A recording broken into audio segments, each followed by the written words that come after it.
Assalamualaikum warahmatullahi wabarakatuh. Hai Sobat Religi, Sobat Inmas TV dimanapun Anda berada. Jumpa lagi bersama saya Miftahul Jannah dalam talk show layanan publik. Inspektorat Jenderal Kementerian Agama selaku APIP, aparat pengawas internal pemerintah yang melakukan pengawasan intern melalui early warning, assurance, dan consulting terkait penyelenggaraan pemerintahan. Nah, kali ini kita akan berbincang terkait review laporan keuangan LK dengan tamu istimewa yang sudah hadir di studio Inmas TV, yaitu dengan Bapak Ali Yudin selaku pengendali teknis tim review LK Itjen Kemenak RI. Nah, kita sapa dulu ini tamu kita yang sudah hadir. Assalamualaikum warahmatullahi wabarakatuh. Waalaikumsalam. Apa kabar nih Bapak? Alhamdulillah sehat. Alhamdulillah baik. Ya. Sebelum ini Bapak, apa sih kesan pertama nih udah datang di Palembang nih, kota pempek Bumi Sriwijaya ini? Ya. Sebelum kita ini saya sapa dulu sobat-sobat para pejuang opini laporan keuangan kita, para operator Saiba maupun Simak dimanapun di seluruh Indonesia. Selamat siang, semangat tetap untuk mengamankan opini laporan keuangan kita tetap menjadi WTP. Baik, mungkin sebelumnya kita tekan dulu. Kebetulan saya ini auditor Madya, atau kalau diperankan di dalam gugus peran tugas kita itu saya itu pengendali teknis yang saat ini ditugaskan di review laporan keuangan semester 2 di Provinsi Palembang, di Provinsi Sumatera Selatan. Dalam hal ini kita ditugaskan selama 10 hari gitu loh, Mbak. Ya. 10 hari. Dan sebenarnya kalau Palembang tidak asing bagi kami, terutama yang auditor, karena kita sudah mobile kemana-mana ya. Jadi sudah Nusantara, kita masuk juga kuliner, kita sudah secara Nusantara gitu, sudah hafal semua, pempek sampai kemana itu ya, sampai mie kocok, nah sebagainya. Tapi alhamdulillah ini suasananya cukup kondusif ya, mendukung kita untuk bekerja, dan alhamdulillah berjalan lancar. Dan kebetulan kita saat ini sedang melakukan review laporan keuangan di Provinsi Sumatera Selatan sejak tanggal 8 Desember, Mbak gitu. Dan kita hari ini nanti akan melakukan penyerahan laporan catatan hasil review kita kepada Kanwil Kemenak Provinsi Sumatera Selatan sebagai bahan perbaikan atau bahan penyempurnaan laporan keuangan yang sekarang sedang ongoing atau sedang diproses pembuatannya, gitu loh, Mbak. Nah, tapi sebelum ke review lebih jauh, kita bahas review. Itulah LK terkait laporan keuangan itu apa sih, Pak? Iya, sebenarnya laporan keuangan itu adalah bentuk akuntabilitas dan transparansi penggunaan anggaran kementerian atau lembaga. Dan ini menjadi mandatori di Kementerian Agama, sehingga tiap tahun kita selalu melakukan review gitu, Pak. Jadi ada 2 kali kita review, pertama di semester 1 ya terkait dengan periode Januari sampai Juni, dan periode kedua di bulan Juli sampai Desember. Dan ini yang kita lihat adalah instrumen atau variabel yang ada di dalam laporan keuangan. Misalnya seperti kita mengecek atau menyempurnakan misalnya terkait dengan neraca, terus LRA, laporan realisasi anggaran, LO, LPE, sampai ke calegnya gitu loh, Mbak. Ya. Itu dari LK itu sendiri ya? Betul, iya. Kemudian review laporan keuangan itu seperti apa sih, Pak? Ya. Review yang dilakukan itu. Betul. Jadi gini, sebenarnya ini salah satu peran kita selaku pengawas ya di Kementerian Agama, karena kita sebenarnya dari sisi fungsi itu kita ada 3 paradigma. Jadi yang pertama sebagai watchdog, ya, yang kedua sebagai operational audit, yang ketiga sebagai quality insurance. Nah, di quality insurance kita sini berperan menjadi penjamin atas kualitas laporan keuangan sesuai dengan arahan dari BPK, yaitu akuntabel, efisien, dan transparan gitu loh, Mbak. Serta memadai kalau bahasa BPK itu. Ya. Dari Pak. Kemudian tujuan kita perlu melakukan review itu apa itu? Ya. Laporan keuangan. Saya tekan tadi menambahkan tadi sampai kita quality insurance juga kita sekarang ingin menjadi trusted advisor atau menjadi penasihat yang terpercaya bagi para operator, sehingga apa yang kita temukan titik lemah itu bisa ditindaklanjuti oleh operator tanpa kendala. Terus yang kedua, kita juga menggunakan acuan atau regulasi yang ada itu di Perdirjen Perbendaharaan nomor 57 2013 tentang pedoman penyusunan laporan keuangan di kementerian dan lembaga, serta PMK nomor 222 2016 terkait dengan pedoman penyusunan laporan keuangan. Jadi itu yang kita pakai Mbak sebagai guidance kita di dalam menyempurnakan laporan keuangan yang sudah dibuat oleh para satuan kerja, gitu. Terutama yang di tingkat wilayah sampai ke tingkat bawahnya. Karena ini kan menjadi berjenjang sampai ke eselon 1-nya. Gitu. Gitu. Iya. Kemudian dari review Bapak lakukan di Sumatera Selatan, meliputi apa saja kegiatan dari review itu, apa saja yang perlu dipersiapkan misalnya para pengelola keuangan atau satker-satker yang akan dilakukan review. Betul. Jadi tugas kita sesuai dengan KMA 42 2016, kemudian akan diganti, nanti akan direvisi terkait dengan pengawasan kita, bahwa fungsi kita itu adalah di review dan kegiatan pengawasan. Jadi ini bagian dari regulasi kita. Nah, tujuan review kita sebenarnya ada 3 item. Ya. Yang pertama itu membantu terlaksananya pelanggaran akuntansi dan penyajian laporan keuangan Kementerian Agama.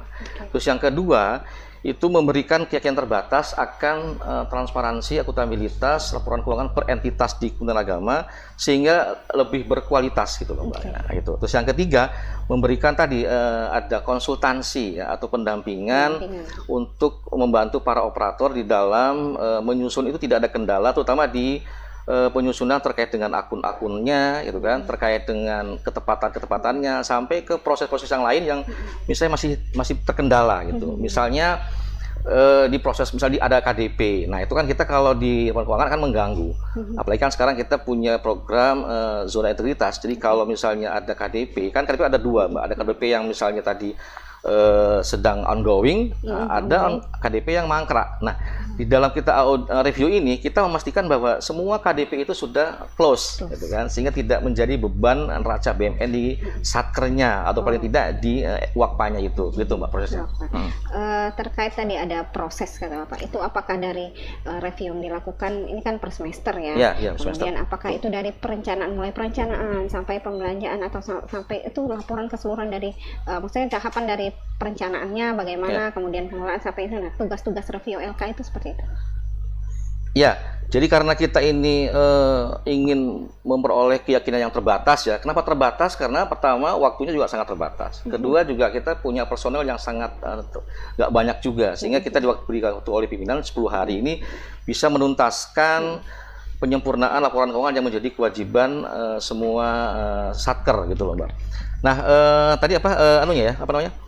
Pengujiannya itu, nah kita melihat dari misalnya di LRA, laporan realisasi anggaran itu, apakah ada anggaran yang memang minus, nah misalnya gitu kan, misalnya kan bisa itu di belanja pegawai ya, itu misalnya ada yang minus karena ada in out pegawai, nah itu kadang-kadang minus, atau di pemberian tunjangan ya, tunjangan tukin dan sebagainya itu menjadi minus.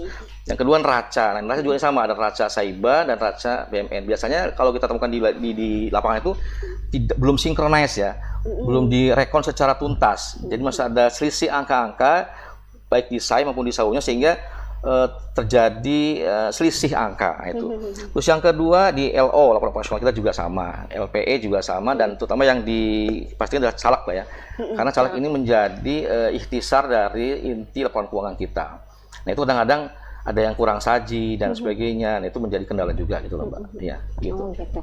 Kalau rekonsiliasi dari upload e-rekon tadi terkait apa itu bisa dijelaskan Pak rekonsiliasi? Oh ya, karena sekarang sudah mulai modelnya adalah elektronik ya, jadi semuanya pakai kan, ya eKTP, dokumen, apa masuk, kita juga punya program e-audit. Nah ini juga di Kementerian Keuangan juga ada kemajuan menggunakan e-rekon ya, jadi menggunakan elektronik rekonsiliasi menggunakan menggunakan IT ya gitu. Nah itu membantu teman-teman di daerah.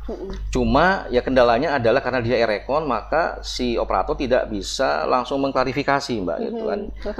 Terutama daerah yang memang kurang sinyalnya tidak sampai ya, karena dia masuk 3T misalnya kan, terjauh, terpencil, tertinggal, itu sangat susah menerapkan e-rekon. Nah, akhirnya dia mencari daerah lain yang dekat dengan kota. Nah itu kendalanya sih. Jadi e-rekonnya itu di situ teknis sekali, berpengaruh pada tadi teknologi. Tapi kalau yang di kota tidak masalah. Cuma kalau ini adalah sifatnya istilahnya sangat dinamis ya, perubahan angka-angka itu, terutama terkait dengan serapan anggaran, maka ya masing-masing operator harus rajin-rajin merekon kan sesuai dengan jadwal yang sudah dihitung oleh di Dirjen Perbendaharaan gitu loh. Ya. Jadi harapan untuk ada beberapa tingkatan kita tentunya ingin mencapai tetap mempertahankan WTP ya. Nah tingkatan dari opini BPK itu ada apa saja sih? Ya sebenarnya gini Mbak, kita sebenarnya sudah gini. Dari jumlah satker kita yang 4.484 satker itu menjadi catatan yang luar biasa, Mbak. Sebuah kementerian yang satkernya begitu banyak, tapi bisa menyajikan laporan keuangan yang qualified gitu loh. Nah, gitu. Yang memadai. Sampai beberapa kementerian sempat takjub gitu. Ini luar biasa dengan agama. Pertama, satkernya paling banyak, kedua SDM juga SDM terbatas. Ini lagi transisi JFT lagi tambah tentang akuntansi. Itu bisa menghadirkan laporan keuangan yang bagus.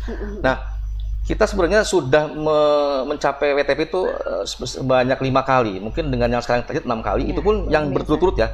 Kemarin sempat terpotong dengan WDP di tahun 2015. Nah, 2016 ini terus kita estafet sampai 2020 ini konsisten, 2019 ini kita konsisten dengan WTP. Nah, ada beberapa tingkatan WTP sebenarnya Mbak, kalau YPK itu. Jadi ada yang misalnya ada WTP itu ada unqualified ini opinion, jadi wajar tanpa pengecualian. Kalau dulu kan istilahnya pakai S, Mbak, di WTS, WTP. Nah, jadi kesannya kalau WTS kan negatif, ya. Padahal itu kan wajar tanpa syarat. Nah, ini kan dirubah menjadi WTP, WDP. Nah, yang paling buruk adalah di disclaimer. Kalau di adverse itu tanpa syarat itu sebenarnya di bawah. Nah, kita jangan sampai itu turun. Karena kita paling susah adalah mempertahankan. Nah, kalau meraih mungkin gampang ya. Itu. Nah. Yang kedua, itu juga berdampak kepada ya kondisi kita, Mbak, keuangan kita gitu. Kalau semakin bagus opininya, maka kita akan semakin tukin kita semakin naik gitu. Insya Allah sebenarnya jadi salah satu penyumbang itu. Nah, mudah-mudahan di Provinsi Sulawesi Selatan ini Kanwilnya itu berkontribusi terhadap penyajian yang memadai, sehingga berkontribusi terhadap penyajian laporan kita yang semakin bagus. Karena ini di seluruh Indonesia, Mbak. Dan ini di wilayah kita, wilayah 1 itu ada sekitar 6 tim yang mengamankan mengamankan opini ini. Jadi mulai dari Aceh, dari Sumatera Selatan, terus Jawa Barat, Kalimantan Tengah, Maluku, bahkan ya di Maluku ada yang di Sutra, ada yang di Sumbar. Jadi luar biasa, Mbak. Kita sesuai dengan wilayah kerja masing-masing mengamankan opini WTP kita di tingkat WAK-PW dulu. Nah, baru setelah WAK-PW itu berhasil, bagus, berarti kan nanti tinggal ke eselon 1-nya itu gampang. Seperti itu, Mbak. Ya. Baik, Pak, terkait dengan para pengelola keuangan Pak, terakhir ya Pak, ya harapan dari review yang dilakukan khususnya pada pengelola keuangan di satker tingkat daerah. Nah, ini pesan apa yang bisa Bapak sampaikan? Tuh. Seperti yang saya sampaikan di awal, bahwa para operator ini kan menjadi pejuang opini laporan keuangan kita sebenarnya. Ujung tombaknya di sana gitu.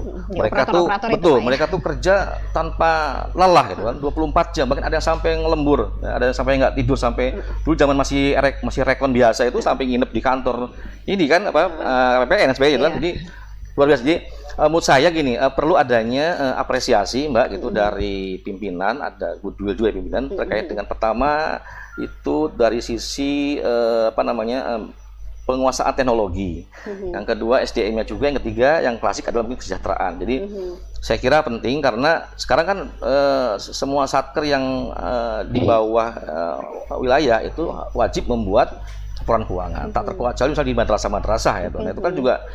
Padahal masyarakat itu kan core bisnisnya adalah pendidikan, tapi dia harus juga menyajikan laporan keuangan. Nah, sementara di daerah itu kan SDM-nya paling tidak hanya kepala madrasah saja. Jadi mereka berjibaku, berakrobatik membuat penyajian laporan yang sempurna. Nah, jadi kita di sini Itjen mengawal, memastikan mereka tidak ada kesulitan, sehingga semua kendala itu bisa kita bareng-bareng diperbaiki menjadi laporan yang komprehensif, memadai, sesuai dengan diinginkan oleh BPK gitu, Pak. Sesuai dengan ini ya, Pak ya. Ya, betul. Kita tentu berharap Kementerian Agama tetap bisa mempertahankan WTP tadi. Mungkin perlu juga nanti ada upgrade ataupun kompetensi ya, nambahan kompetensi untuk para operator gitu Pak, peningkatan SDM-nya gitu. Jadi seperti tadi mengurangi kendala-kendala nanti. Nah, itu sebenarnya ada tidak upaya itu juga Pak untuk peningkatan khususnya para operator gitu Pak? Ya, sekarang sudah ada usaha karena memang sekarang kita sudah melihat perlunya opini itu tetap bertahan. Jadi kita mulai dari sumber daya manusia dulu gitu ya. Resource dulu, humannya dulu. Kalau saya mencukupi, nah baru kita pertanyaan. Karena di daerah itu tidak semua operator itu dipegang oleh ASN, Mbak, atau oleh PNS. Kadang-kadang oleh ASN yang notabene itu ada, misalnya dia honorer ya gitu, sehingga tidak ada transfer knowledge ketika misalnya orang itu bergeser atau dia punya peluang bagus di kementerian lain menjadi PNS. Nah, itu yang menjadi kendala. Jadi lepasnya para apa namanya andal kita di daerah yang memang statusnya masih non PNS. Nah itu juga perlu diperhatikan. Apalagi kan sekarang sudah banyak ada JFT yang baru-baru gitu ya. Itu bisa kita ke sana. Yang kedua terkait tadi yang tadi ya benar saya setuju juga dengan peningkatan kompetensi apa namanya operator. Karena meskipun ini adalah mandatori, sifatnya rutin, pasti ada kejenuhan. Dan ini kan mulai dengan sekarang mulai apa ya namanya ya sistem kita sudah mulai accrual di kita kan ya di internal agama itu dulu kan ada cash basis toward accrual, sekarang murni accrual. Nah apalagi sekarang ada model sakti sekarang nih. Kan ada lagi yang modelnya sakti. Sakti itu sistem aplikasi keuangan tingkat internal. Itu pusing lagi mereka gitu, bikin anggaran di model namanya model online itu akan susah lagi mereka. Meskipun mungkin tujuan kita tercapai ya akuntabilitas, transparan, efektif. Tapi dari kendala penerapan tadi itu susah. Karena sekarang ada imbauan dari Pak Menteri itu ada apa istilahnya roll out terkait dengan penyegaraan penerapan aplikasi yang sebutnya sakti tadi gitu loh Mbak. Ya, terlalu banyak aplikasi yang memang harus membutuhkan kompetensi Betul, juga yang memadai. Ya, ya. Oke Bapak, tentunya laporan keuangan dapat memberikan informasi yang berguna. Insya Allah. Terima kasih nih Bapak bincangnya. Kita berharap ya opini kita tetap mempertahankan WTP. Dan opini ini menjadi bukti bahwa Kementerian Agama telah melakukan transparansi dan akuntabilitas pengelolaan dan pertanggungjawaban keuangan negara yang tentunya untuk dalam mewujudkan good governance dan birokrasi yang bersih melayani. Baik, terima kasih Bapak. Sama-sama. Kami sama terima kasih. Senang sekali saya bertemu dengan para ASN di Kanwil ya. Baik, saya Miftahul Janah beserta seluruh kru tim Inmas TV yang bertugas. Mohon pamit, jangan lupa saksikan program kami lainnya hanya di Inmas TV, Jembatan Informasi Kemenak Sumsel. Wassalamualaikum warahmatullahi wabarakatuh. Waalaikumsalam.